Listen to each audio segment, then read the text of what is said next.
जैन समाज के प्रतिनिधि के रूप में वल्लभसुरी समुदाय के वर्तमान गच्छाधिपति आचार्य धर्मधुरंधरसुरी महाराज साहेब पहुँचे। समग्र भारतवर्ष के श्वेतांबर जैन समाज के अयोध्या पहुंचने वाले वो एकमात्र जैन आचार्य है।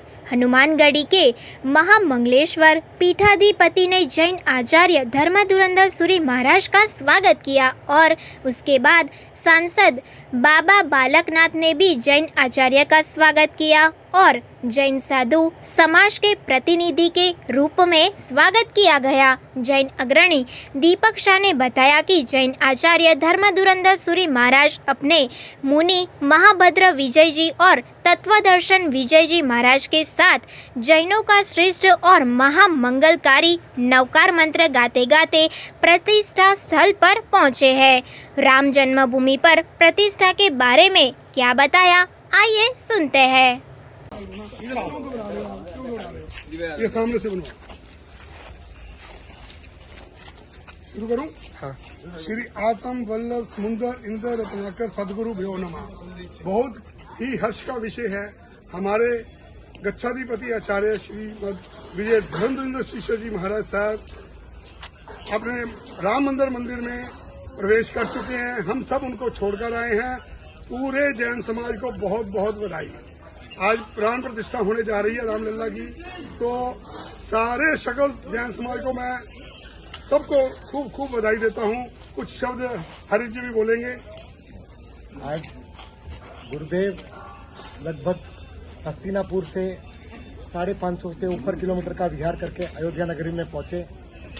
कल दादा अजितनाथ स्वामी जी का केवल ज्ञान कल्याणक था, तो सकल श्री संघ द्वारा अभिषेक हुआ और आज गुरुदेव अपने नियमित जाप के बाद राम दरबार में पहुंच गए। धन्यवाद। जी है जिनका नाम धर्मधुरंधर जी है और ये पाकिस्तान में जाकर पीड़ित लोगों को मिलकर आए हैं। आज अयोध्या में है। जैसा कि हम कहते हैं कि हमारे जैन बुद्ध सिख हम सब हिंदू हैं और हम सभी में भेद बांटने का दूर करने का कई प्रयास किए जाते हैं। आज राम जी ने ही हमको उनको मिलवाया है। आज हम यहाँ लता मंगेशकर चौक पर है और राम मार्ग पर है। आज उन्हीं से बात करते हैं। महाराज जी, हम थोड़ा चलते चलते आपसे समझना चाहेंगे। देखिएगा, पीछे मेरा नाम धर्मधुरंधर है। मैं जैन समाज का प्रतिनिधि हूँ। ठीक है, जैन समाज के 4 रूप हैं, दिगंबर, श्वेतांबर, स्थानकवासी, तेरापंथी, मगर जैन के नाम पर एक है और जिनेंद्र परमात्मा के द्वारा प्ररूपित सिद्धांतों को मानने के कारण से हम सब एक हैं। और आज एक प्रकार से श्वेतांबर, दिगंबर, स्थानकवासी और तेरापंथी चारों संप्रदायों ने मुझको यहाँ पर भेजा। इस बात की मुझको खुशी है। यह मैं अपना भी सौभाग्य मानता हूँ और इसके अतिरिक्त मैं भगवान श्री राम जी की कृपा भी मानता हूँ।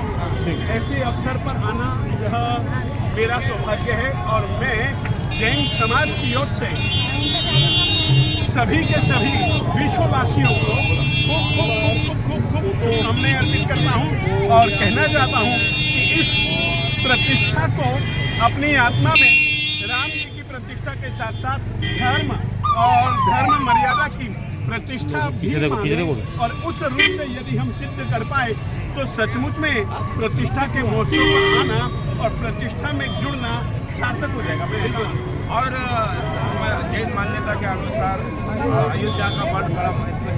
देव जी ने स्थापन किया।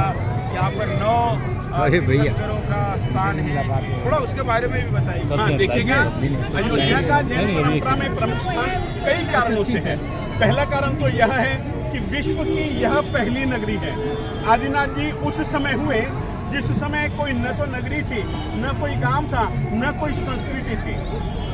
कृषि संस्कृति प्रधान भारत देश कहलाता है, परंतु कृषि का प्रारंभ इसी अयोध्या में हुआ। जैन परंपरा ऐसा मानती है।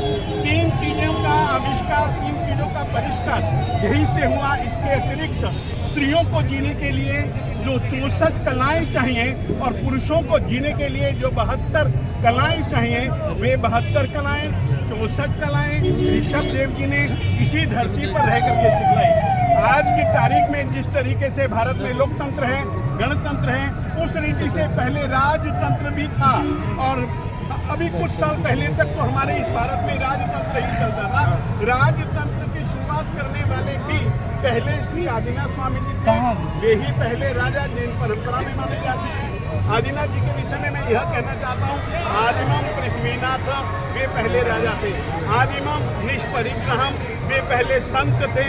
बिल्कुल किसी भी प्रकार की धन नहीं, दौलत नहीं, अकिंचन मानव आत्म साक्षात्कार के लिए, सबसे दूर हटने के लिए यदि किसी ने रास्ता सबसे पहले बताया हो तो आदिमम निष्परिग्रहम, आदिमम तीर्थनाथम च, जीवों को संसार सागर से गिरा सकने वाली अगर धर्म तीर्थ की पहले स्थापना करने वाले कोई थे तो वे आदिनाथ जी थे। ऐसे आदिनाथ जी की यह नगरी में आकर के हम खुशी महसूस करते हैं। सब हम सबके इस नीति से आज एक छोटा सा आशा अपने दिल में सभी जनों को अभिव्यक्त। वाह वाह वाह। तो देखिए ये हमारी सारी परंपराओं का आपस में कैसा कनेक्शन है, आपने बताया।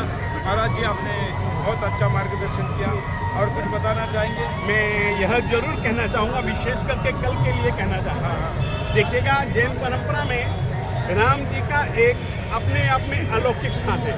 हम नमो सिद्धानम जब कभी भी यह बोलते हैं नमस्कार महामंत्र में, तो अवश्य में श्री राम जी को हम प्रणाम करते हैं श्रद्धा से, मन वचन काया की एकाग्रता से, बड़ी श्रद्धा भक्ति पूर्वक हम उनको प्रणाम करते हैं। और इनकी प्रतिष्ठा को लेकर के नहीं, इनके नाम की शक्ति को लेकर के जैन परंपरा में एक बहुत श्रुत दोहा है, रा उच्चरता मुख धगी दे दोष पलाय पाप पलाई जाए, मति फरी आवे तेहती माँ मोह की गाड़ी खाए।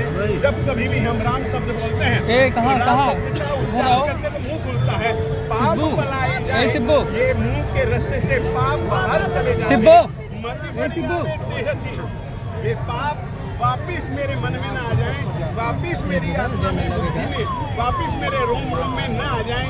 इसीलिए माँ मोह बिगाड़ी खाए, माँ बोला जाता है ताकि दरवाजा बंद हो जाए उन लोगों के लिए। पाप भाग न जाओगे क्या ऐसे मेरे? पाप भागो मत। हमारे श्री राम जी, जिसको कि हम जैन परंपरा बड़ी श्रद्धा से सिद्ध स्वरूप में मानती है, और अनंत सिद्धात्माओं में से वे भी एक सिद्धात्मा है। आज हम उनको प्रणाम करते हैं और उनको प्रतिष्ठा में आने का सौभाग्य मैं जैन समाज की ओर से बहुत खुशी जताता हूँ।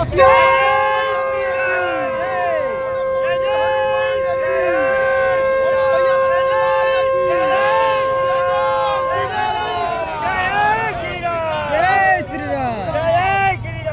जय श्री राम।